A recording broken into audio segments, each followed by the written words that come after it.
أما بعد فأعوذ بالله من الشيطان الرجيم بسم الله الرحمن الرحيم رب اشرح لي صدري ويسر لي أمري واحلل عقدة من لساني يفقهوا قولي سبحانك لا علم لنا إلا ما علمتنا إنك أنت العليم الحكيم یا بنی اسرائیل، اے بنی اسرائیل۔ بنی کا معنی کیا ہے؟ پیچھے پڑھ چکے ہیں، بیٹے۔ اسرائیل کس کا نام ہے؟ یعقوب علیہ السلام کا لقب ہے۔ اور اسرائیل کا معنی کیا ہے؟ اللہ کا بندہ۔ تو یا بنی اسرائیل، اے بنی اسرائیل، اے یعقوب علیہ السلام کے اولاد، اذکرو یاد کرو، اذکرو یاد کرو تم، نعمتی میری نعمت کو، نعمتی میری نعمت کو، التی وہ انعمت انعام کیا میں نے، یعنی جو انعامات میں نے تم پر کیے ہیں ان نعمتوں کو یاد کرو۔ التی وہ جو انعمت انعام کیا میں نے، علیکم تم پر، وانی اور بے شک میں نے، فضلتکم تمہیں فضیلت بخشی، تمہیں فضیلت دی، علی العالمین تمام جہان والوں پر، تمام جہان والوں پر۔ کون سے جہان والے؟ اس وقت کے جہان والے۔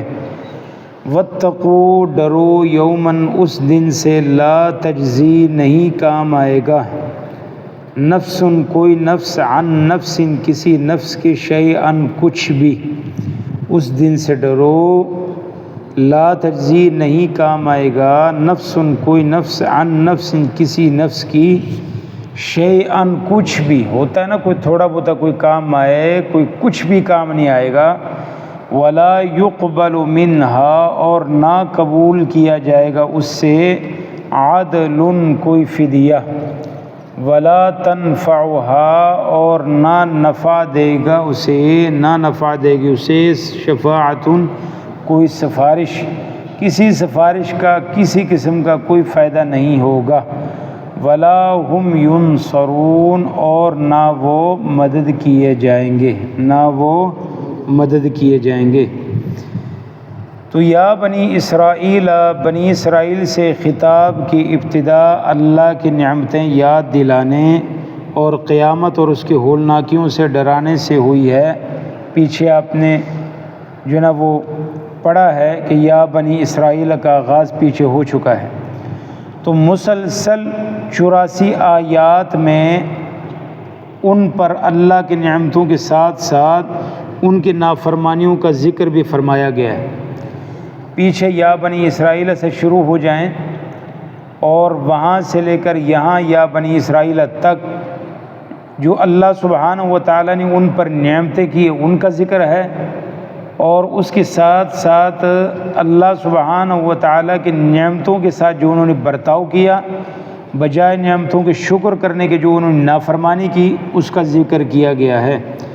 تو آخر میں اللہ سبحانہ و تعالیٰ دوبارہ انہیں اللہ کے اپنی نعمتیں یاد دلائی گئی ہیں، دوبارہ اللہ اپنی نعمتیں یاد دلا رہے ہیں، اور دوبارہ انہیں اللہ کی نعمتیں یاد دلائی گئی ہیں، اور آخرت کے دن سے ڈرایا گیا ہے اور متنبہ کیا گیا ہے کہ اوپر بیان کی ہوئی بدکاریوں کی وجہ سے تم ظالم ٹھہرے، تو اب امامت اور قیامت جو قیادت ہے، جو تمہاری ظلم کی وجہ سے، نافرمانیوں کی وجہ سے، ناشکریوں کی وجہ سے، اب امامت اور قیادت بنی اسرائیل سے بنی اسماعیل میں منتقل ہو رہی ہے۔ تمہاری نافرمانی کا پھر بھی ڈر جاؤ، باز آ جاؤ۔ تو اب اللہ سبحانہ و تعالیٰ دوبارہ ان نعمتوں کو ذکر کر کے، ان ناشکریوں اور نافرمانیوں کو ذکر کر کے، اب یہاں ان کو جو نا وہ متنبہ کیا گیا ہے کہ اب تم سے امامت اور قیادت جو نا وہ بنی اسرائیل سے بنی اسماعیل میں منتقل ہو رہی ہے، جن میں ایک پیغمبر علیہ السلام اس کی مبعوث ہونے کی دعا ابراہیم علیہ السلام نے کعبے کی بنیادیں اٹھاتے وقت کی تھی، اور نبی علیہ السلام کے آنے سے کئی ہزار سال پہلے دعا کی تھی، اور اس کی قبولیت کب جا کے ہوتی ہے؟ تو اس لیے یہ بھی نہیں ہونے چاہیے کہ آپ دعا مانگے اور کہیں کہ فوری قبول ہو، ایسے نہیں ہوتا۔ اللہ سبحانہ و تعالیٰ دعا کو قبول کرتے ہیں، لیکن اور اللہ سبحانہ و تعالیٰ کو بہتر پتہ ہے۔ تو ان آیات اور پچھلی تمام آیات کا مقصود کیا ہے کہ اہل کتاب کو رسول اللہ صلی اللہ علیہ وسلم پر ایمان لانے اور آپ کی پیروی کرنے پر ابھارنا ہے کہ باز آ جاؤ، مانو۔ تو یا بنی اسرائیل، اے بنی اسرائیل، اذکرو، یاد کرو، نعمتی، میری نعمت کو، التی، وہ جو انعمت، میں نے انعام کی، علیکم، تم پر۔ تو انسان بالخصوص ہم، تو جب بنی اسرائیل کو یہ چیز حکم دیا گیا تو ہمیں بھی یہی حکم ہے۔ تو آج کے دور میں جتنی نعمتیں ہم پر اللہ سبحانہ و تعالیٰ کی ہیں، شاید اس سے پہلے کسی قوم پر ہوں، یعنی اتنی نعمتیں۔ اور آج کا جو غریب سے غریب آدمی ہے، وہ اس کی زندگی بھی پرانے جو بادشاہ ہیں ان کی زندگی کی طرح ہے، بلکہ اس سے بھی زیادہ سہولتیں آج کے غریب سے غریب انسان کو ہے۔ لیکن ناشکری کی جب ناشکری دیکھیں، جس کو آپ دیکھتے ہیں کہ یہ سب سے آسودہ ہوگا، وہ سب سے زیادہ ہی پریشان ہوگا، کیونکہ پریشانیاں یہ ہم نے خود بنائی ہوئی ہیں۔ خود کیسے بنائی ہوئی ہیں؟ مقابلہ بازی میں۔ او جی اندے کول تو گڈی بھی آ گئی، میرے کول تو کوئی نہیں۔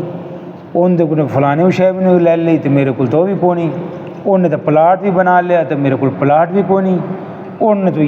اس نے یہ بھی کر لیا، بس موازنہ پہ موازنہ۔ اس کا بچہ تو ادھر پڑھ رہا ہے، میرا نہیں۔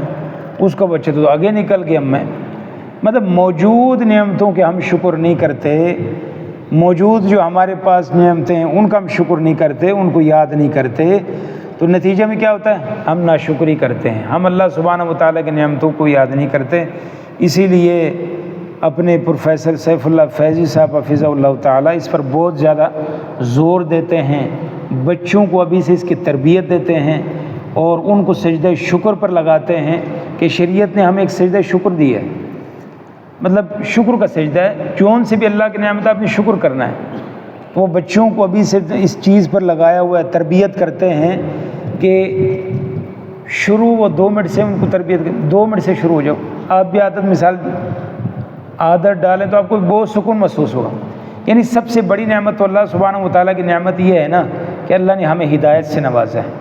بھائی مسلمانوں میں پیدا فرمایا، مسلم گھرانوں میں پیدا فرمایا، اور پھر اس سے بڑی نعمت ہے ہدایت سے نوازا ہوا ہے، اور جو ہے شرک سے اللہ نے ہمیں بچایا ہوا ہے۔ ہدایت یہ جو اب جب سجدے میں آپ پڑھیں اللہ کی نعمتوں کو یاد کریں تو آپ کو یاد آئیں گے یار مجھ پر تو اللہ کی کتنے انعامات ہیں۔ پھر سر سے لے کر پیروں تک میں معذور نہیں ہوں، ہر چیز اللہ نے سلامت دی ہوئی ہے، اولاد کی ہے، گھر کی ہے، بیوی کی ہے، ہر نعمت اللہ نے نوازی ہوئی ہے، یار کون سی نعمت کی کمی ہے؟ بے شمار جب یاد کریں گے آپ کو پتہ لگے گا۔ پھر ان نعمتوں کو یاد کرنے کے بعد اللہ سے کہیں کہ اللہ جو ہے نا میں ان نعمتوں کو شکر ادا نہیں کر سکتا، جس طرح سلف کہا کرتے ہیں الحمدللہ حمدا یوافی نعمہ، اللہ تیرا شکر اتنا شکر ہے جتنا تیرے نعمتوں کے جو نا وہ برابر شکر ہو جائے، ویکافی مزید، بلکہ مزید اس سے بھی زیادہ۔ اس لیے حسن بصری رحمۃ اللہ علیہ فرماتے ہیں کہ کسی انسان کو ایک نعمت ملے، وہ جو نعمت ہے اس پر بندہ الحمدللہ کہے، اور میں کہ اس نعمت سے بڑی نعمت یہ ہے جو اللہ نے اس کو یہ توفیق دی ہے الحمدللہ کہنے کی۔ اس لیے الحمدللہ کہنے کی، ورد کرنے کی جو نہ عادت ڈالیں۔ حمادون، نبی علیہ السلام کی یہ جو امت ہے یہ حمادون ہے، تعریفیں بیان کرنے والی، ہر حال میں اللہ کا شکر کثرت سے کرنے والے بنے، رونے دھونے والے نہ بنے، بس ہر حال میں جو نا یہ حالات یہ ہو گئے جی، مہنگائی یہ ہو گئی جی، اپنا تعلق بس اللہ سے مضبوط کریں۔ جو بھی شکوے شکایتیں سجدے میں پڑ جائیں، اس کے سامنے شکایتوں کے ہم باہر لگا دیں اور آنسو بہائیں، پھر اس کے بعد جو ہے نا وہ دعائیں کریں انشاءاللہ۔ پھر آپ جب اٹھیں گے آپ کو دیکھے گا کہ آپ کا وزن کتنا کم ہو چکا ہے۔ تو اس کے اللہ کی نعمتوں کی نافرمانی سے، ناشکری سے بچنے کا طریقہ کیا ہے؟ اذکرو، اللہ کے نعمتوں کو یاد کرو کہ میرے اور آپ کے اوپر یہ کتنی نعمتیں ہیں، گنو تو صحیح اللہ کی قسم، وَإِن تَعُدُّوا نِعْمَتَ اللَّهِ، ہم صرف گن نہیں سکتے، شکر ادا کرنا تو دور کی بات ہے۔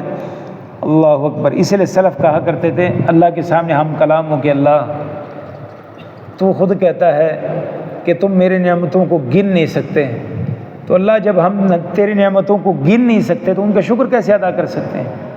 ممکن ہی نہیں ہے کہ ہم ان نعمتوں کا شکر ادا کر سکیں جن کو ہم گن نہیں سکتے، شکر کیسے؟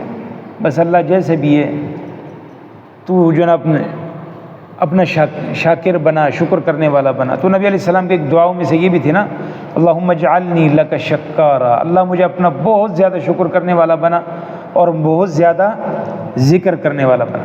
نوح علیہ السلام کے بارے میں اللہ نے فرمایا انہ کان عبدا شکورا، وہ اللہ سبحانہ و تعالیٰ کے بڑا شکر کرنے والے بندے تھے۔ اور اللہ سبحانہ نبی کریم صلی اللہ علیہ وسلم کے صحابی حضرت عمر نے دیکھا ایک جو نا آدمی کو، عرابی کو، دیہاتی کو، وہ بیت اللہ کا چکر کاٹ رہا اور دعا کر رہا ہے، اللہ مجھے اپنے قلیل بندوں میں شامل کر، قلیل بندوں میں۔ عمر رضی اللہ عنہ فرمایا یہ کون سی دعا ہے بھائی، قلیل بندوں میں شامل کر؟ کہا آپ نے اللہ کا قرآن نہیں پڑھا، وَقَلِيلٌ مِّنْ عِبَادِيَ الشَّكُورُ، میرے شکر کرنے والے بندے بہت تھوڑے ہیں۔ تو اللہ سبحانہ و تعالی ہم سب کو شاکرین میں سے اور ذاکرین میں شامل فرمائے۔ تو نعمتوں کو ناشکری سے بچنے کے لیے کیا کرنا چاہیے؟ سب سے پہلے نعمت کو یاد کریں۔ دیکھو آپ کسی کے احسان کا بدلہ کیسے چکا سکتے ہیں؟ جب آپ اس کے احسان کو یاد کریں گے۔ جب آپ کو احسان یاد ہی نہیں ہے تو آپ اس کا شکر کیسے ادا کر سکتے ہیں؟ جب آپ ماننے کو تیار ہی نہیں ہے بھائی اس نے مجھ پر کوئی احسان کیا ہے، ہو ہی نہیں سکتا۔ تو سب سے پہلی چیز اللہ کی نعمتوں کو یاد کریں، اللہ انعمت علیکم، جو اللہ نے ہم پر کی ہیں، تو انشاءاللہ اس کے شکر ادا کرنے کی بھی کوشش کریں گے جتنا ہم سے۔ وانی فضلتکم، اور بے شک میں نے فضیلت دی، العالمین، تمہیں جہان والوں پر اللہ نے ہمیں فضیلت دی ہے، اس امت کو فضیلت دی ہے، ہمیں کلمہ پڑھنے کی جو نا وہ فضیلت بخشی ہے۔ اور کئی سارے اللہ کے نیک بندے ایسے ہیں جن کو اللہ نے قرآن کے ذریعے سے دوسروں پر فضیلت دی ہے، وہ قرآن مجید کی قدر کریں، اس کے ساتھ اپنے تعلق کو مضبوط کریں، بہت بڑی اللہ سبحانہ و تعالیٰ نے ان کو فضیلت دی ہے۔ تو بہت ساری ایسی چیزیں، سلیمان علیہ السلام کی دعا ہے نا، الحمدللہ الذی فضلنا علی کثیر من عباد المؤمنین، تمام تعریفیں اس اللہ کے لیے ہیں جس نے ہمیں اپنے بندوں پر فضیلت بخشی ہے، بڑی اللہ نے فضیلتیں دی ہیں۔ تو جب ہم اللہ کی نعمتوں کو گنیں گے ہمیں پتہ لگے گا بھائی ہمیں اللہ نے بہت فضیلتیں دی ہیں۔ اور شیخ سعدی رحمۃ اللہ علیہ جو نا وہ پیروں میں جوتی نہیں تھے، راستے میں جا رہے تو بڑے ناشکری کر رہے تھے، اللہ لوگوں کو یہ بھی دیا ہوئی ہے، میرے پاس جوتی بھی نہیں ہے۔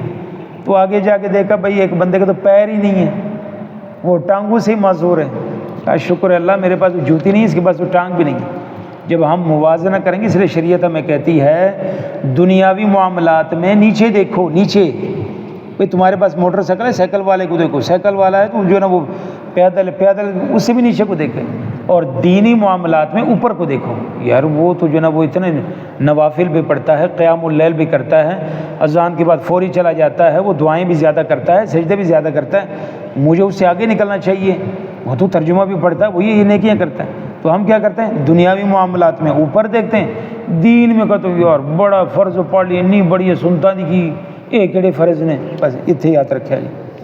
وانی فضلتکم، بے شک میں نے تمہیں فضیلت دی، العالمین، تمام جہان والوں پر۔ واتقوا، ڈرو ڈرو ڈرو ڈرو، یومن، اس دن سے، لا تجزی، نہیں کوئی کام آئے گا، نفس، کوئی نفس، عن نفس، کسی نفس کے۔ اللہ کے بندو دنیا میں نہیں آتے، تھوڑی سی مشکل آ جائے، رشتہ دار پیچھے، دو عزیز و قارب پیچھے، سارے پیچھے، کوئی بھی نزدیک نہیں آتا۔ ہاں آسودگی آتی ہے، کرسی ہو تو سب پھر دوبارہ جو نا چار چپیرے ہیں۔ تو قیامت تو پھر قیامت ہے نا، تو گویا کہ قیامت سے پہلے قیامت دنیا کے اندر بنی ہوئی ہے، بالخصوص آج کے زمانے میں ہر جو نا وہ نفسا نفسی کا عالم ہے۔ ولا يقبل منها، دوسری کیا ہے کہ کوئی نہیں قبول کیا جائے گا کسی سے کوئی فدیہ، کوئی جو نا وہ جان چھڑانے کے لیے پیسے نہیں۔ ولا تنفعها شفاعۃ، تیسری چیز کوئی سفارش ہوتی ہے، ولا هم ينصرون، اور نہ وہ مدد کیے جائیں گے۔ تو وہاں صرف شفاعت پہلی آئی تھی، اور یہاں جو نا عدل پہلے آئے، اس کے بارے میں انشاءاللہ پھر پڑھیں گے۔